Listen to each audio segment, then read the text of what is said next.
नमस्कार, आदाब, Sat Sri Akal and welcome to Magnet Brains. मैं हूं आपका maths mentor Rahul. Good morning, good afternoon, good evening, whenever you are enjoying this session. Students, आपको पता है कि भाई राष्ट्रीय प्रतिभा खोज परीक्षा हमारी जो है एनटीएससी, उसकी तैयारी हम सब मिल रहे हैं, आप और हम, और साथ में मेरे सारे टीचर्स, मेरे सारे कलीग जो हम साथ में मिलकर काम करते हैं, ताकि आपका एग्जाम एकदम सफलतापूर्वक निकल जाए, आप अच्छे मार्क्स लेके आए और आप इस एग्जाम में होंगे कामयाब। ऐसा हमारी हमेशा से आशा है और हम हमेशा होप करते हैं, बिकॉज हमें पता है कि जब मेहनत करेंगे सफलता पक्का मिलेगी। लेकिन मेहनत करते करते कहीं गलती से भटक नहीं जाना है। मेहनत बहुत अच्छे से करनी है और सोच समझ के करनी। क्या पढ़ना है, कैसे पढ़ना है, कब पढ़ना है, क्यों पढ़ना है, सारे सवालों के जवाब आपको यहां मिल जाते हैं मैग्नेट ब्रेन्स पे। चलिए, तो आज का जो हमारा सेशन है वो किस पे फोकस करेगा? तो भाई एनटीएससी का जो हमारा सैट पार्ट है, जिसका एक हिस्सा गणित भी है, तीन हिस्से हैं, सोशल साइंस और गणित। ठीक है, इसका जो एक हिस्सा गणित है उसमें एलजेब्रा की जो हम लोग टॉपिक पढ़ रहे हैं,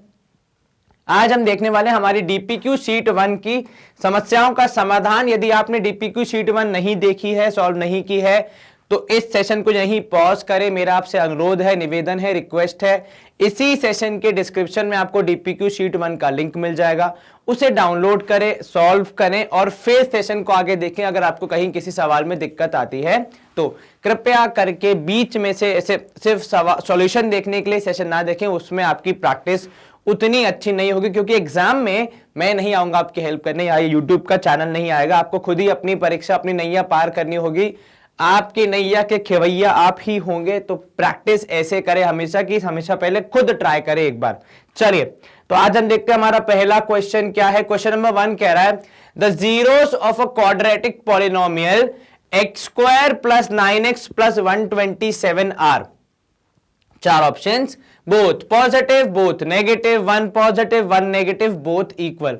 अब यहां पे आपको वो जीरोस नहीं पूछ रहा है कि जीरोस हैं क्या, यहां पे आपसे वो पूछ रहा है कि उनका नेचर कैसा है। देखो, डिफरेंस होता है जीरोस की एक्चुअल वैल्यू पता करना और उनका नेचर पता करना। मैं जीरोस का नेचर एक्चुअल वैल्यू पता किए बिना भी निकाल सकता हूं। कैसे? देखिए, हमारे पास रिलेशन है sum of zeros and product of zeros वाला। अगर आपको याद हो तो सम ऑफ जीरोस क्या होता है सर? सम ऑफ जीरोस होता है माइनस बी अपॉन ए। ठीक है, तो सम ऑफ जीरोस होता है minus b upon a, minus b upon a, ये हो गया sum of zeros. Product of zeros क्या होगा सर? प्रोडक्ट ऑफ जीरोस होता है, ठीक है, प्रोडक्ट ऑफ जीरोस होता है सी बाय ए। इनकी मदद से आप आसानी से आपके जो जीरोस हैं, जो रूट्स हैं, उनका आप बता सकते हैं नेचर। ठीक है, जैसे सम ऑफ जीरोस मतलब अगर आपके दो जीरोस हैं अल्फा और बीटा, उनको ऐड करने पे आना चाहिए -99। ठीक है, और प्रोडक्ट ऑफ जीरोस मतलब मल्टीप्लाई करने पे कितना आना चाहिए सर? मल्टीप्लाई करने पे आना चाहिए 127। इन दो स्टेटमेंट्स की बदौलत मैं आसानी से इनका नेचर बता सकता हूं। ठीक है, तो आपने जीरोस मान लिए अल्फा और बीटा। ठीक है, एक्चुअल वैल्यू पता करने की हमें जरूरत नहीं है, केवल इन दोनों स्टेटमेंट की मदद से मैं आसानी से पता लगा सकता हूं। चलिए, अब ध्यान दीजिए पहले पार्ट पे, दो नंबर्स को ऐड करने पे आपका रिजल्ट नेगेटिव आ रहा है। ठीक है, ऐसा कब हो सकता है सर? ऐसा तभी हो सकता है या तो दोनों वैल्यूज नेगेटिव हो, तो negative plus negative equal to negative, या फिर एक वैल्यू पॉजिटिव, एक वैल्यू नेगेटिव, बशर्ते जो पॉजिटिव वैल्यू है वो छोटी है और नेगेटिव वैल्यू जो है वो बड़ी है। तो ये प्लस वाली जो होगी वो स्मॉल और ये होगी बिग। ठीक है, यहां पे दोनों नेगेटिव, बड़ी छोटी का तो सवाल ही पैदा नहीं होता। अब इसके अलावा कोई और ऑप्शन है क्या दो चीजों को ऐड करने पे नेगेटिव आए? नहीं सर, ऐसा और कोई ऑप्शन नहीं है जहां पे आप दो चीजों को ऐड करेंगे तो नेगेटिव आएगा। या तो दोनों नेगेटिव होंगे तब नेगेटिव आएगा, या दोनों एक पॉजिटिव एक नेगेटिव जिसमें नेगेटिव वाला वैल्यू बड़ा होगा, तब भी ऐड या सब्ट्रैक्ट करने पे आपका जवाब नेगेटिव ही आएगा। इसके अलावा दोनों पॉजिटिव होंगे तो जवाब पॉजिटिव आएगा। अब पहली कंडीशन को दूसरी कंडीशन से वेरीफाई करो, दो चीजों को मल्टीप्लाई करने पे पॉजिटिव आ रहा है। ठीक है, अब यहां पे प्लस माइनस है, जब आप इनको मल्टीप्लाई करेंगे आपका जवाब तो माइनस ही आएगा, है ना। जब आप इनको मल्टीप्लाई करेंगे आपका जवाब आएगा माइनस। हालांकि जब आप इन दोनों माइनस को मल्टीप्लाई करेंगे आपका जवाब आएगा प्लस। तो यहां पे हम कर रहे थे एडिशन, यहां पे हम कर रहे हैं मल्टीप्लीकेशन। एडिशन के केस में दोनों जगह माइनस आ गया, परंतु मल्टीप्लीकेशन के केस में प्लस आएगा जब दोनों नेगेटिव होंगे। और हमें क्या चाहिए, हमें प्लस ही चाहिए।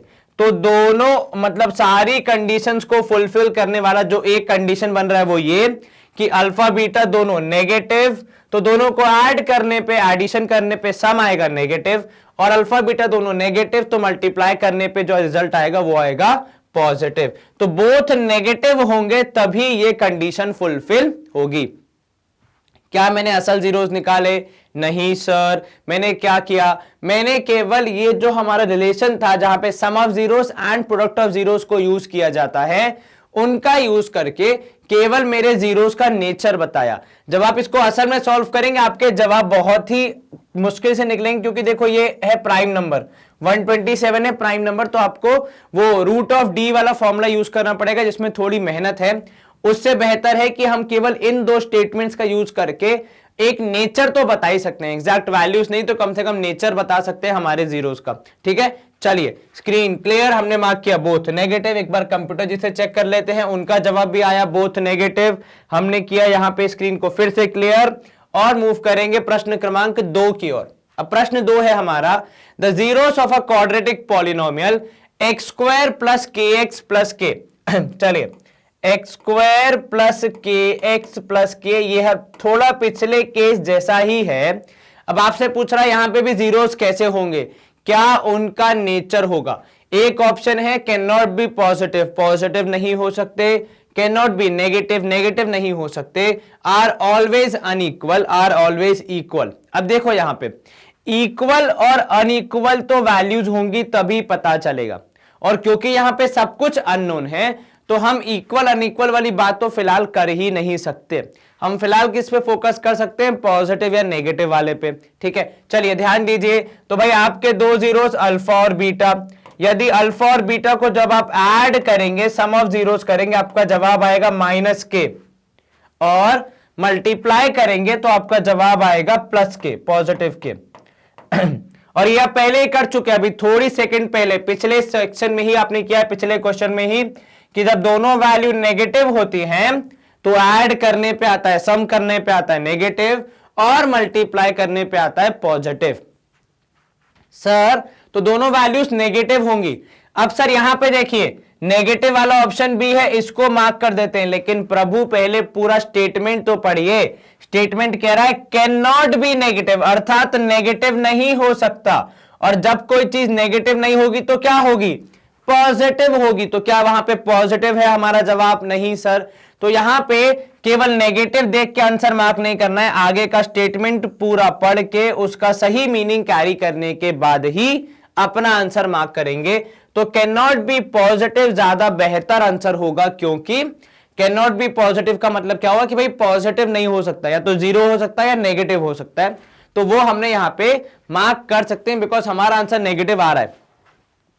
तो कैन नॉट बी पॉजिटिव तो बेहद ही गलत जवाब हो जाएगा, तो उसको तो छोड़ ही दो। तो ऑप्शन ए होगा हमारा जवाब, जो कि है can not be positive. Option A सही है। कृपया ऑप्शन को पूरा पढ़ें, क्योंकि एक शब्द का हेर फेर और आपका जवाब पूरा उलट पुलट हो सकता है। चलिए क्वेश्चन नंबर 2 हमने कर दिया सॉल्व यहां पे डीपीक्यू का। क्वेश्चन नंबर 3 देख लेते हैं, काफी अच्छा सवाल है ये। If the value of quadratic polynomial px is 0 only at x equals to -1। जो यहां पे ध्यान देने वाली बात है वो ये वर्ड है ओनली, ठीक है, only at x equals to -1। ठीक है, अब p ऑफ -2 इक्वल्स टू 2 है, मतलब अगर उसी क्वाड्रेटिक में अगर आप -2 पुट करते हैं तो आपका जवाब आता है 2। Then value of p of 2 is, अब यहां पे ध्यान, सबसे पहले क्या बोल रहा है, क्वाड्रेटिक। ठीक है, क्वाड्रेटिक का मतलब क्या होता है सर, क्वाड्रेटिक का मतलब होता है डिग्री या फिर पावर 2, डिग्री या फिर पावर 2। और डिग्री या फिर पावर 2 होने का सीधा सीधा मतलब क्या है, नंबर ऑफ जीरोस कितने होंगे सर, नंबर ऑफ जीरोस होंगे, नंबर ऑफ जीरोस होंगे 2। हालांकि जो मैंने स्टेटमेंट लिखा उसके जस्ट ऊपर देखो क्या लिखा है कि p of x is 0 only at, ध्यान देना यहां पे वर्ड ओनली पे, ओनली का मतलब है केवल एक वैल्यू पे। सर ऐसा कैसे हो सकता है, आपने कहा 2 जीरोस और वो कह रहा है ओनली, तो या तो मैं गलत हूं या तो सवाल गलत है। और यहां पे जब आप थोड़ा सोचेंगे तो ना आप गलत हैं ना सवाल गलत है। अच्छा एक बात बताइए, अगर P of x is equal to 0 at x equal to -1 है तो फैक्टर क्या होगा, फैक्टर क्या होगा, कोई मुझे बता सकता है क्या? जी हाँ बिल्कुल आप ठीक कह रहे हैं, फैक्टर होगा x plus 1 equal x plus 1। कैसे आए ये सब, -1 था, इस तरफ जाएगा तो +1 हो जाएगा, तो आपका फैक्टर रहेगा x प्लस 1। अब यहां पे ध्यान दो, नंबर ऑफ जीरोस कितने बोले, 2 बोले। क्या कहीं ये लिखा है कि दोनों जीरोस अलग अलग होंगे? नहीं सर, ऐसा कहीं नहीं लिखा है कि दोनों जीरोस अलग अलग होंगे। जीरोस सेम हो सकते हैं, मतलब इसके जो 2 जीरोस होंगे वो बेसिकली होंगे -1 और -1। तो आपका जो P ऑफ x है वो कैसा होगा सर, P ऑफ x होगा x प्लस 1 का होल स्क्वायर। सर ये समझ नहीं आया, एक बार ध्यान से देखो। पहला वाला पार्ट कह रहा है सवाल का कि क्वाड्रेटिक है, अर्थात डिग्री कितनी है 2, और डिग्री 2 है मतलब नंबर ऑफ जीरोस कितने होंगे, 2 होंगे, ठीक है। लेकिन उसके जस्ट ऊपर लिखा है कि केवल वो एक ही वैल्यू पे 0 है, that is x equal to -1, ठीक है। तो सर अब आप कह रहे हैं 2 जीरोस, सवाल कह रहा है only at x equal to -1, तो ऐसा कैसे होगा? ऐसा इसलिए होगा कि यहां पे एक चीज जो हम भूल जाते हैं वो ये कि दोनों जीरोस एक दूसरे के बराबर हो सकते हैं, होंगे 2 जीरोस पर उनकी वैल्यू आपस में बराबर हो सकती है। तो ये जो x इक्वल टू -1 है यही आपका 2 जीरोस है, और ये एक केस नहीं है, ऐसे बहुत सारे केसेस हैं, खासकर ये होल स्क्वायर वाले, जहां पे आपको ये देखने को मिलता है कि भैया एक ही वैल्यू है लेकिन उसको 2 जीरोस कहा जाएगा, ठीक है। अब यहां पे ध्यान दो, तो इसकी मदद से हमने निकाला कि भाई अगर x -1 पे 0 हो जा रहा है तो x प्लस 1 एक फैक्टर होगा, पर क्योंकि क्वाड्रेटिक है तो 2 होंगी पावर, तो हमने इसी का होल स्क्वायर कर दिया, क्योंकि यही फैक्टर 2 बार रिपीट हो रहा है, क्योंकि एक ही वैल्यू 2 बार रिपीट हो रही है 2 जीरोस के रूप में। अब यहां पे ध्यान दो सर, फिर अगर इतने पे हमारा यहां पे P ऑफ x बन जाता है तो फिर आगे की इंफॉर्मेशन क्यों दी है, why they have given that P of -2 is 2, ये आपको वेरीफाई करने के लिए दी है। चेक करो, क्या P की वैल्यू -2 करने पे आपका जवाब 2 आ रहा है? सर अगर हमने -2 रखा इसको तो हमारा जवाब आएगा -2 प्लस 1 का होल स्क्वायर, -2 प्लस 1 करेंगे तो आएगा -1, -1 का स्क्वायर करने पे आंसर आएगा 1, लेकिन P ऑफ -2 आ रहा है 2। अब 1 को 2 कैसे बनाया जाए? सर या तो ऐड कर दीजिए, पर जब आप ऐड करेंगे तो एक समस्या है, हर बार वो ऐड करने पे सेम आंसर नहीं देगा, ठीक है। तो यहां पे आप +1 नहीं कर सकते क्योंकि उसकी वजह से आपका जीरोस चेंज हो जाएंगे। तो अगर आपको 1 को 2 बनाना है तो बेसिकली ये P ऑफ x जो है आपका, इसको आपको करेक्ट करना पड़ेगा, और वो आप करेंगे कुछ इस प्रकार कि P of x is 2 into x plus 1 का होल स्क्वायर, ठीक है। जो आपने, अगर आप कहते हैं कि सर वहां पे 1 आ रहा था +1 कर दीजिए तो 2 हो जाएगा, उसकी वजह से आपके जीरोस चेंज हो जाएंगे। पर जब आप मल्टीप्लाई करते हैं तो जीरोस चेंज नहीं होते, हालांकि ऐड या सब्ट्रैक्ट करते हैं तो जीरोस चेंज हो जाते हैं, इसलिए आप ऐड नहीं करेंगे, आप केवल मल्टीप्लाई करेंगे। मल्टीप्लाई करने से जीरोस चेंज नहीं होते, ऐड करने से जीरोस चेंज हो जाते हैं, इसलिए ऐड नहीं करना है। चलिए, तो आपका इस पार्ट का, ये जो ये वाला पार्ट है जो जानकारी दी है, इसका क्या इंपॉर्टेंस है? इसने आपके P ऑफ x को कंप्लीट किया है जो कि वहां पे इनकम्प्लीट था, ठीक है। तो P ऑफ -2 2 आ रहा है, इसका मतलब साफ है कि P ऑफ x है 2 इंटू x प्लस 1 का होल स्क्वायर।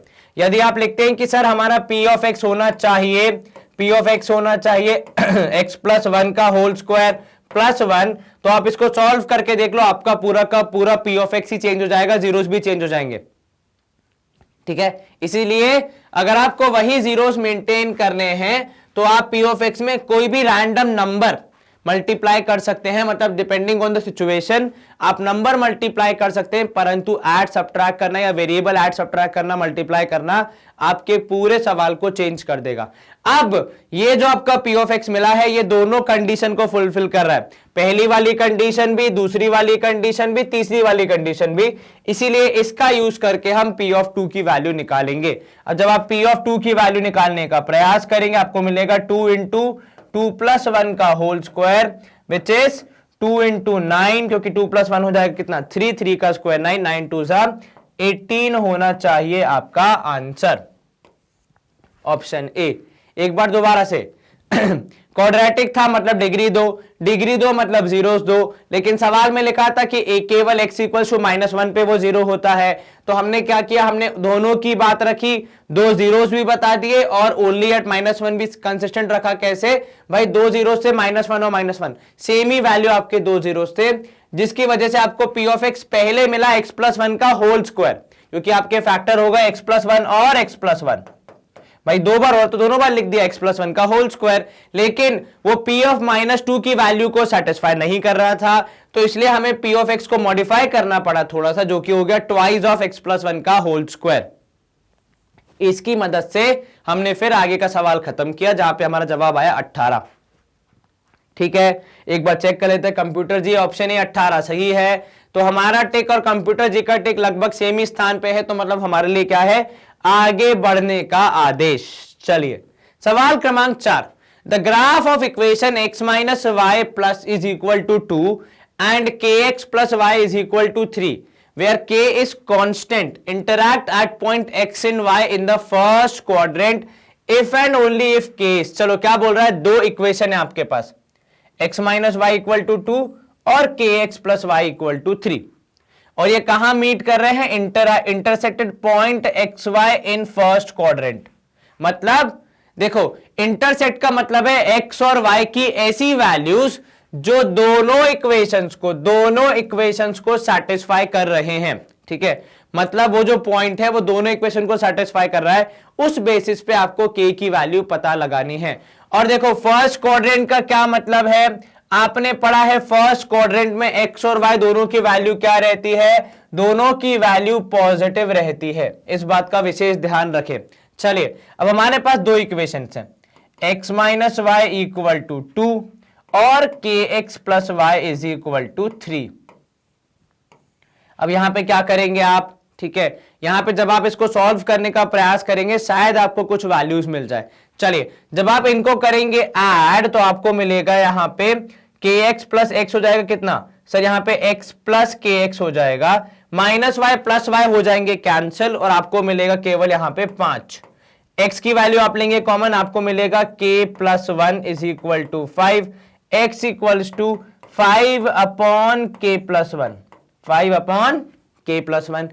अब क्या बोला आपने सर x पॉजिटिव होना चाहिए, तो जरा सोचो x की कौन सी ऐसे k की कौन सी वैल्यूज हो सकती है जहां पे आपका x पॉजिटिव हो, k की कौन सी वैल्यूज हो सकती है जहां पे आपका x पॉजिटिव हो। यदि आपने मान लीजिए k की वैल्यू रख दी -2, क्या हो जाएगा सर, -2 रख दोगे नेगेटिव हो जाएगा, नहीं चलेगा। ठीक है, आपने रखा -1, सर -1 रखा तो ये 0 हो जाएगा, डिवीजन बाय 0 होता है इन्फिनिटी, वो भी नहीं चलेगा। ठीक है, आपने रखा 0, आपने k की वैल्यू 0 रखी तो फिर आपका जवाब क्या आ रहा है, पॉजिटिव आ रहा है।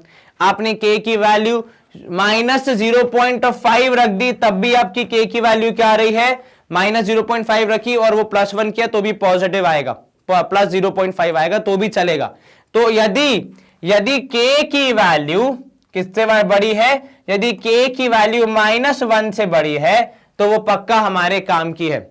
क्या बोला, हमें यहां से क्या मिल रहा है, हमें यहां से मिल रहा है कि भाई k की वैल्यू -1 से बड़ी है तो पक्का हमारे काम की है।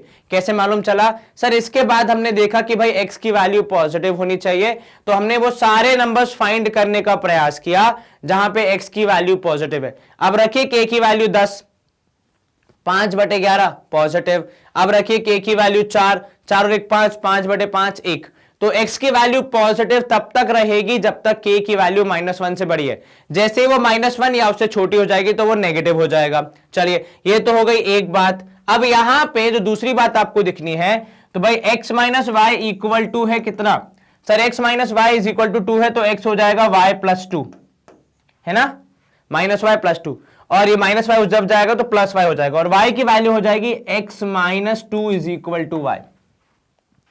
ये क्यों जरूरी है, ये हमें इसलिए जरूरी कि भाई k की वैल्यू किस लिमिट तक जा सकती है, कहीं एक लिमिट के बाद आपका x और y दोनों नेगेटिव ना हो जाए। अब देखो यहां पे क्या बोल रहा है वो कि y की वैल्यू कितनी होनी चाहिए, x माइनस 2, तो वो भी नेगेटिव नहीं जा सकती क्योंकि y कितना है, y भी पॉजिटिव है।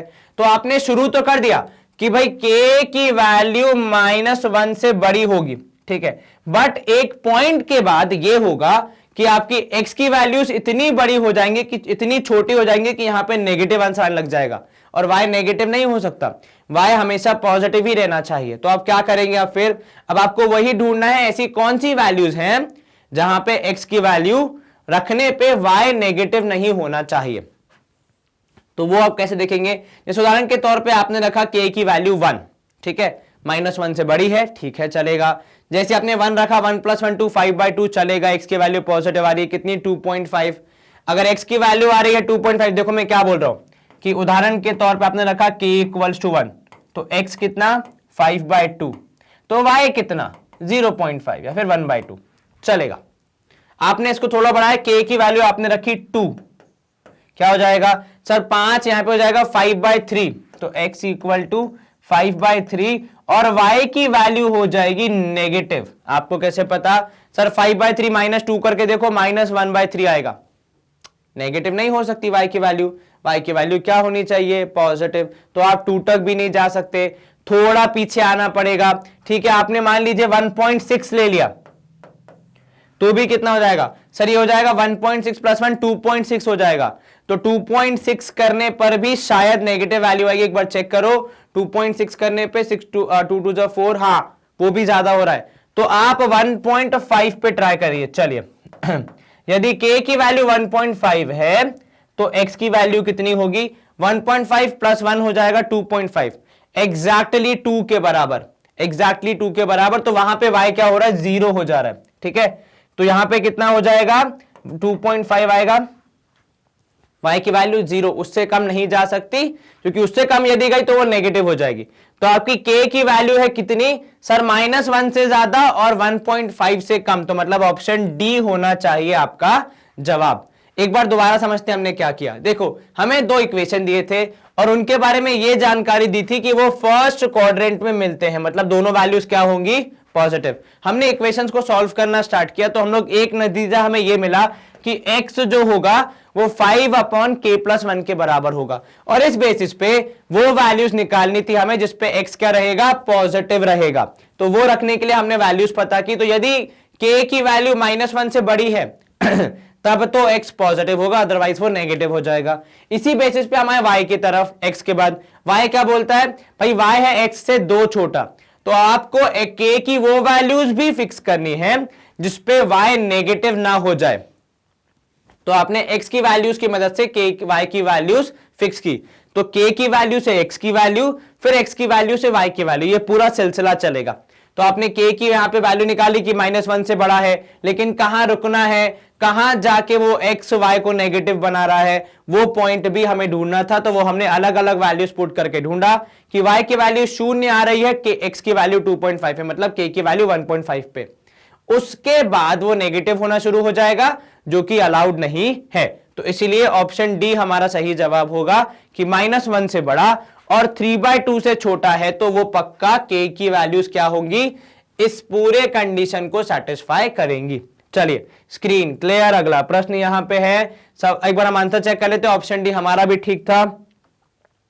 प्रश्न क्रमांक 5, for what values of p, ठीक है, the following pair of linear equation in two variable will be having infinitely many solution।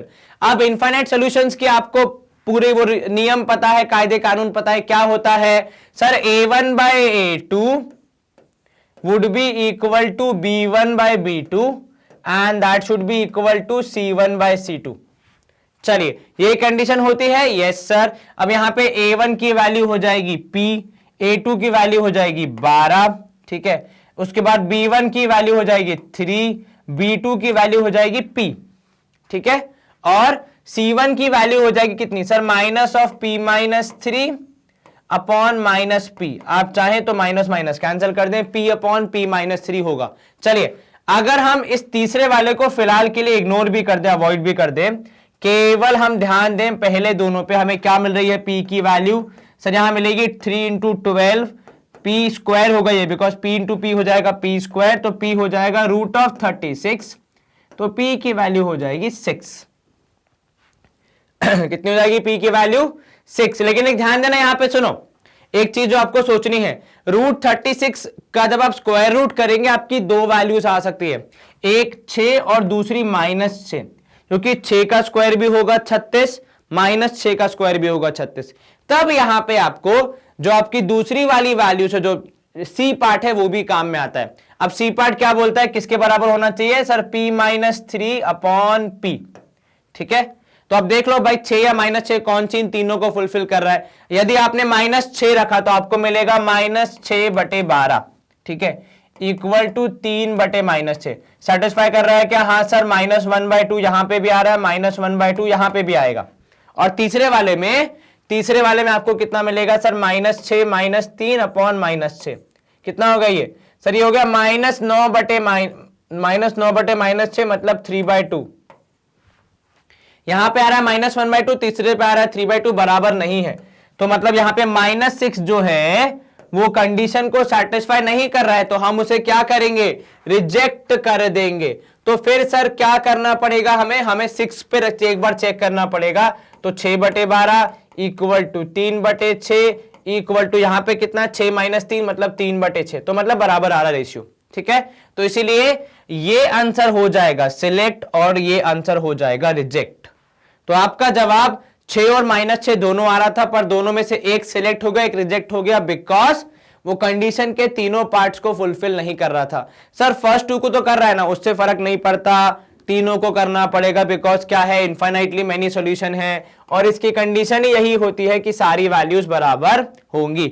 चलिए सारी वैल्यूज के रेशियोज बराबर होंगे। एक बार कंप्यूटर जी से आग्रह हमारा जवाब वेरीफाई कर दें, उनका जवाब भी आया ऑप्शन 6। तो आपका जवाब 6 क्यों होगा और माइनस 6 क्यों नहीं होगा वो भी हमने बता दिया। 6 और माइनस 6 क्यों आपके प्रोबेबल आंसर्स हैं वो भी हमने बता दिया कि भाई स्क्वायर रूट जब करते हैं तो पॉजिटिव और नेगेटिव कुछ भी आ सकता है, बिकॉज दोनों का स्क्वायर करने पे सेम ही वैल्यू आती है। Screen clear. सवाल क्रमांक 6 है हमारा, यदि a plus b plus c is equal to 0, यदि a plus b plus c is equal to 0, then find the value of b plus c का whole square, c plus a का whole square, या फिर a plus b का whole square. चलिए अब इसको solve कैसे करेंगे। यहां पे देखो सबसे इंपॉर्टेंट चीज हमारे लिए यही है फिलहाल कि भैया a प्लस बी प्लस सी कितना है, 0 के बराबर है। या तो इसको आप ब्रैकेट को ओपन करें तो आपको मिलेगा b square plus c square plus 2bc upon bc, फिर एलसीएम लेना पड़ेगा, मेहनत करनी पड़ेगी। उससे अच्छा हम क्या करेंगे, उससे अच्छा हम ये करेंगे भाई, अगर a b प्लस सी की वैल्यू यहां से निकाल पाए तो क्या b प्लस सी होगा -a के बराबर, ये तो पॉजिटिव ए था, साइड चेंज करेगा तो नेगेटिव है। इसी तरीके से c प्लस ए को जब आप देखेंगे तो उसकी वैल्यू मिलेगी -b, और जब आप a प्लस बी को देखेंगे उसकी वैल्यू मिलेगी -c के बराबर। तो जो तीन वैल्यूज मैंने यहां से निकाली हैं, इन तीनों को यूज करके मैं अपने सवाल को सॉल्व करने का प्रयत्न करूंगा। पहला वाला पार्ट आपको मिलेगा -a का स्क्वायर अपॉन bc, ठीक है। दूसरा वाला पार्ट c प्लस ए की जगह आपको मिलेगा -b का स्क्वायर अपॉन ca, और तीसरा वाला पार्ट हो जाएगा -c का स्क्वायर अपॉन ab, ठीक है।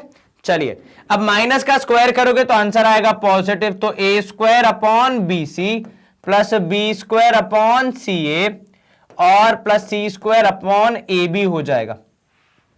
अब ध्यान देना, इनको ऐड करना है अगर हमें, तो हमारे पास क्या होना चाहिए, एलसीएम होना चाहिए। अब एलसीएम कैसे लेंगे, देखो इसके पास BC है, A नहीं है, इसके पास CA है, B नहीं है, इसके पास AB है, C नहीं है। तो अब क्या करोगे, एलसीएम लेने के लिए ऊपर यहां पे AA से मल्टीप्लाई, यहां पे BB से मल्टीप्लाई, और यहां पे C और C से मल्टीप्लाई। और बेस्ट पार्ट देखोगे अगर आप तो न्यूमरेटर में वो सिंक भी हो रहा है, A इंटू A हो जाएगा, A स्क्वायर इंटू A हो जाएगा A cube plus B cube plus C cube whole divide by A B C. अच्छा, सोचने वाली बात है, मुझे क्या समझ में आया कि मुझे यही करना है। देखो, ज्यादा कुछ ऑप्शन आपके पास बचते नहीं है। अगर आपको इनको ऐड करना है तो आपको एबीसी चाहिए होगा डिनोमिनेटर में, तो हमने वही मल्टीप्लाई किया। और जब भी ऐसे दो दो का पेयर होगा तो अगर हम उसमें तीसरा वाला भी इंक्लूड कर देंगे तो शायद हमारे लिए सॉल्व करना आसान हो जाए। अब जैसे यहां पे देखो, a cube plus b cube plus c cube upon ABC है। ये आपने पहली बार तो नहीं पढ़ा है ना वैसे, a plus b plus c equal to 0। इसी का यूज करके हम आगे बढ़ेंगे और हमारे सवाल को सॉल्व करेंगे। ये आप कहां पढ़ते हैं? तो कक्षा 10वीं 9वीं में आपने पढ़ा है। एक आइडेंटिटी है जहां पे होता है a cube plus b cube plus c cube minus 3abc equal to, बहुत बड़ी सी आपके पास एक्सप्रेशन आती है। लेकिन यदि उसमें ये कंडीशन जुड़ जाती है तो आपके रिजल्ट्स क्या हो जाते हैं? सर हमारे रिजल्ट्स हो जाते हैं कि भाई a cube plus b cube plus c cube would be equal to 3abc, would be equal to 3abc यदि if but only if a plus b plus c is equal to 0, तभी ये चीज possible है। Otherwise तो इसको पूरा आपको एक लंबी सी आइडेंटिटी है जो कि याद करना में हम सबको कठिनाई होती है, लेकिन अगर ये फैसिलिटी हो तो फिर इंसान आसानी से सॉल्व कर जाता है। तो यहां पे आपको मिलेगा 3abc अपॉन abc आपके उत्तर के रूप में, और एबीसी एबीसी हो जाएंगे कैंसिल, तो आपके पास आपका जवाब मिलेगा केवल 3, मतलब ऑप्शन डी जो कह रहा है कि भाई आंसर कितना होगा, केवल 3 होगा। एंड इसी के साथ हम करेंगे एक बटन को यहां पे प्रेस, जिससे स्क्रीन भी होगी क्लियर और हमारा जवाब भी हो जाएगा वेरीफाई। तो ऑप्शन डी यहां पे दिख रहा है सही जवाब के रूप में। हम उसी को करेंगे मार्क, उसी को हमने किया था मार्क। तो पूरा सवाल किसकी मदद से सॉल्व हुआ? केवल एक या दो आइडेंटिटीज की मदद से और आपकी समझदारी की मदद से। और हाँ, सवाल में यदि कुछ दिया है, उदाहरण के तौर पे यहां पे दिया है a plus b plus c equal to 0, तो यदि सवाल में कुछ जानकारी दी है तो उसका कैसे उपयोग करना है ताकि हम आसानी से प्रश्न को सॉल्व कर सकें, ये आपको हर बार थोड़ा सोचना पड़ेगा। तो डायरेक्टली हमेशा ट्रेडिशनल वे में ब्रैकेट ओपन करके सॉल्व करेंगे तो शायद समय ज्यादा लगेगा। हालांकि अगर आप कुछ स्पेशल यूज कर पाए इन गिवन इंफॉर्मेशन का तो आप अच्छे से और जल्दी सवाल को हल कर पाएंगे बिना ज्यादा मुश्किल के। ठीक है, चलिए स्क्रीन होगी यहां पे क्लियर और हम मूव करेंगे सवाल क्रमांक 7 की तरफ। क्या पूछ रहा है आपसे? आपको बताना है minimum value of polynomial 3x square minus 5x plus 2। तो आपका ये है पॉलिनोमियल p ऑफ x, ठीक है, इसकी मिनिमम वैल्यू, मतलब ये सबसे छोटी वैल्यू इसकी किस पॉलिनोमियल किस वैल्यू पे होगी। ठीक है, अब ये जो कॉन्सेप्ट है मिनिमम वैल्यू वाला, ठीक है, ये आप बहुत अच्छे से पढ़ेंगे कक्षा 11वीं 12वीं में। एक टॉपिक आता है डिफरेंशिएशन वहां पे, ठीक है। बट अभी के लिए अब मैं आपको पूरा डिफरेंशिएशन सिखाऊं तो फिर आपको थोड़ा समय लग जाएगा, शायद 2-3-4 क्लासेस लग जाएंगे और उतना टाइम हमारे पास है नहीं।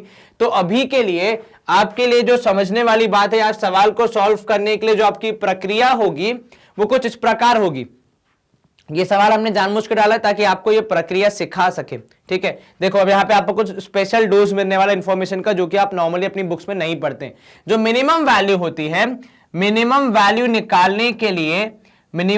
निकालने के लिए आपको डायरेक्टली मिनिमम वैल्यू नहीं मिलती है, बल्कि आपको यहां पे आपके पॉलिनोमियल की मदद से x की वो वैल्यू मिलती है जिस पर मिनिमम वैल्यू एग्जिस्ट करेगी। Minimum value at x equal to कितना होता है? आपका फॉर्मूला होता है -b/2a।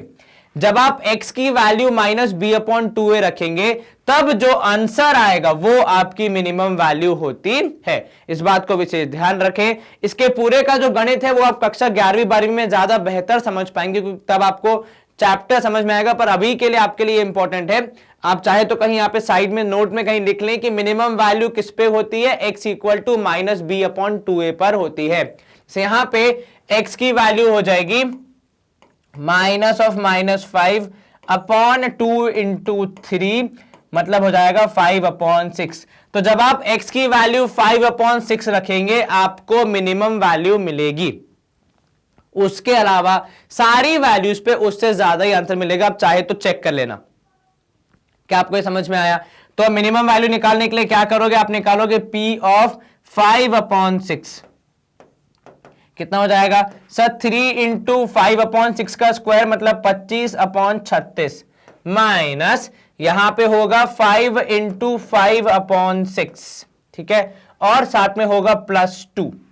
अब आप लेंगे एलसीएम, तो यहां पे हो जाएगा 75, ठीक है, अपॉन 36 माइनस 25/6 प्लस 2/1, ठीक है। एलसीएम कितना आएगा सर? 36, 6 और 1 है तो एलसीएम आना चाहिए 36, तो यहां पे इंटू 6 होगा और यहां पे होगा इंटू 36, है ना। अब जब आप सॉल्व करेंगे इसको, 75 माइनस 150 हो जाएगा 25 इंटू 6 करने पे। 36 इंटू 2 करोगे तो कितना मिलेगा आपको? तो आपको मिलेगा 36 इंटू 2 करने पे 36 इंटू 2, 6 2 12, 2 यहां 1 कैरी, 2 3 6 1 7, 72 कितना मिलेगा? 72। तो यहां पे मिलेगा +72 होल डिवाइड बाय 36। अब आप सॉल्व करेंगे तो 72 और 75 पॉजिटिव है, आपको मिलेगा कितना? आपको मिलेगा 75 प्लस 72 करने पे 147। तो 147 और 150 को जब आप सॉल्व करेंगे आपका जवाब आएगा 147 माइनस 150 होल अपॉन 36। तो आपका जवाब -3/36 मतलब -1/12। तो मिनिमम वैल्यू कितनी होगी? कम से कम -1/12 होगी, इसके बाद तो वो ऊपर ही जाएगा। आप कोई और वैल्यू शून्य रख के देख लीजिए, -1 -2 कुछ भी वैल्यू रख के देख लीजिए, पर उन सारी वैल्यूज में इसकी वैल्यू आगे ही जाएगी, ऊपर ही जाएगी, लेकिन मिनिमम केवल 5/6 पे होगी एट x = 5/6। आप x की वैल्यू 0, 1, -1 कुछ भी रख के देख लीजिए, आपको जवाब बड़ा ही मिलेगा हमेशा से, मेरी गारंटी है।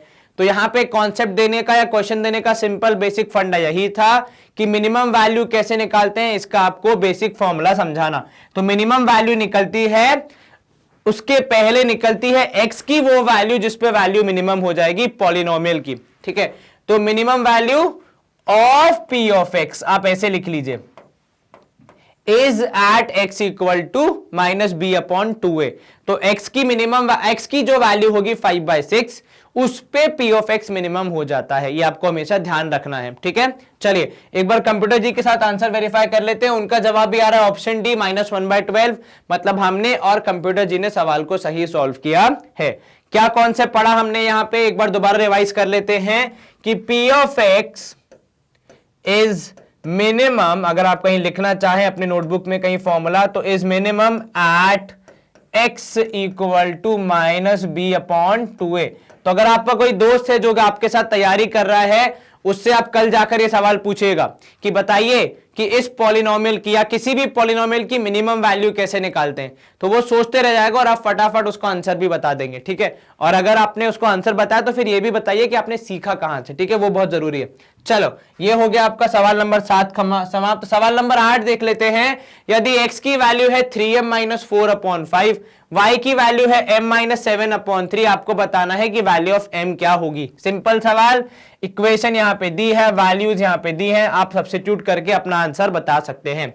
चलिए तो 3m - 4/5 plus m - 7/3 is equal to 13/3। क्या करोगे? पहले एलसीएम लोगे तो भाई ये मल्टीप्लाई हो जाएगा 3 से, ये मल्टीप्लाई हो जाएगा 5 से। जब ये 3 से मल्टीप्लाई होगा, 3 3 = 9m - 3 4 = 12, ठीक है। ये मल्टीप्लाई होगा 5 से, तो प्लस 5m माइनस कितना हो जाएगा सर? 7 5 = 35। चलिए whole divide by 5 into 3 is equal to कितना? 13/3।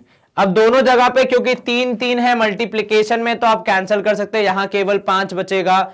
आपके पास बचा 9 और 5 कितना हो जाएगा? सो 9 और 5 हो जाएगा 14m माइनस 4, 5 और 2 7, तो -47 इक्वल टू 13 इंटू 5। तो ये हो जाएगा 14m माइनस 47 था, सॉरी, ठीक है। तो 14m इक्वल टू हो जाएगा, ये 47 उस तरफ जाएगा तो साइड चेंज कर लेगा, नेगेटिव का बन जाएगा पॉजिटिव, और 13 इंटू 5 करेंगे तो आपका जवाब आएगा 65। तो 65 प्लस 47 जब हम करेंगे तो 7 5 हो जाएगा 12, 6 और 4 10, 1 11, तो 112 हो जाएगा। तो 14m हो जाएगा 112 के बराबर, m की वैल्यू हो जाएगी 112 डिवाइड बाय 14। सॉल्व करो, देखो डिवीजन हो रहा है क्या सर। 114 के टेबल में 112 आता है कि नहीं ये चेक करना पड़ेगा। आई थिंक 8 जा होता है, 14 8 जा, 8 4 जा 32, 2 यहाँ 3 ऊपर, 8 1 जा 8, 9 10 11 जी हाँ बिल्कुल। तो आपका जवाब आएगा m की वैल्यू है 8। सरल सिंपल सुंदर प्रश्न, आसान सा, इक्वल केवल आपको m की वैल्यू पुट करके, x और y की वैल्यू पुट करके m की वैल्यू पता करनी थी, वो आपने आसानी से कर ली। एक बार कंप्यूटर जी से वेरीफाई कर लेते, उनका जवाब भी आ रहा है ऑप्शन बी, मतलब हमने और उन्होंने सही तरीके से सवाल को सॉल्व किया है। स्क्रीन यहाँ पे हो जाती है क्लियर और हमारी डीपीक्यू शीट आ जाती है यहाँ पे समाप्ति की ओर। परंतु इस सेशन को समाप्त करने से पहले आपके लिए बहुत इंपॉर्टेंट इंफॉर्मेशन जो कि है हमारी वेबसाइट के बारे में। तो पहले तो हमारी वेबसाइट को बनाने की जरूरत क्या पड़ी। अब भैया देखो हमारे पास किंडरगार्टन से लेकर 12th तक के सारे सब्जेक्ट्स हैं, math science Hindi social English के सब कुछ, ऐसा एक भी सब्जेक्ट नहीं जो हम नहीं पढ़ाते। कंप्यूटर भी पढ़ाते हैं, लैंग्वेजेस भी पढ़ाते हैं, परंतु इन सारी पढ़ाई में कहीं आपके काम के लेक्चर्स, आपके काम के सेशंस कहीं गुम ना जाए, इसलिए हम लोगों ने अब क्या किया है, आपके लिए एक वेबसाइट बनाई है जहां पे अलग अलग क्लासेस का कंटेंट, अलग अलग टॉपिक, अलग अलग जो भी हम लोग ने वैरायटी शुरू की है आपके लिए, वो सब आपको एक ही जगह पे मिल जाती है। केवल आपको यहां पे आना है, अपने काम की चीज जो भी आप पढ़ना चाहते हैं उसके टैब पे क्लिक करना है। कुछ इस तरीके से आपको सेशंस मिल जाते हैं, इन सेशंस को आप खोलिए, वॉच नाउ के टैब पे क्लिक कीजिए। कुछ इस तरीके से आपको चैप्टर वाइज लिस्ट मिल जाएगी, हर एक चैप्टर में कितने लेक्चर्स हैं, उन लेक्चर्स की क्या ड्यूरेशन है, उसमें क्या पढ़ाया गया है, ये पूरी जानकारी आपको एक ही जगह पे मिल जाती है। ऐसा आपको अक्सर हेल्प करेगा अपना हफ्ता या फिर महीना, जो भी आप मंथ प्लान कर रहे हैं कि किस दिन क्या पढ़ना है, वो आसानी से आप पढ़ पाएंगे। बस आपको करना क्या है, यहां पहुंचना है, वॉच नाउ के टैब पे क्लिक करना है। जैसे ही आप वॉच नाउ के टैब पे क्लिक करेंगे, कुछ इस तरीके से हमारे सेशंस खुल जाते हैं जहां पे आपके सेम टीचर्स जो कि आपको सेम कॉन्सेप्ट यूट्यूब पे पढ़ाते हैं, same quality, same level of question, exactly same videos. बस आपको यहाँ पे एक अच्छी सी बात जो मिलती है वो ये कि यहाँ तो ना कोई एडवर्टाइजमेंट है, ना कोई डिस्ट्रैक्शन है, ना कोई नोटिफिकेशन आता है कि भाई ये देख लो, सजेशन आता है। बस केवल और केवल पूरा ध्यान किस पे रहेगा, आपका पढ़ाई पे रहेगा, क्योंकि आप जितना अच्छा फोकस कर पाएंगे उतने अच्छे रिजल्ट ला पाएंगे। And with this we come to the end of our session. तो हमारा एनटीएससी का सैट का स्टेज 1 का मैथ्स का जो हम तैयारी कर रहे हैं उसमें डीपीक्यू 1 का ये सॉल्यूशन हमने देखा। आपको ये सारे सवाल समझ आए होंगे ऐसी हमारी आशा है।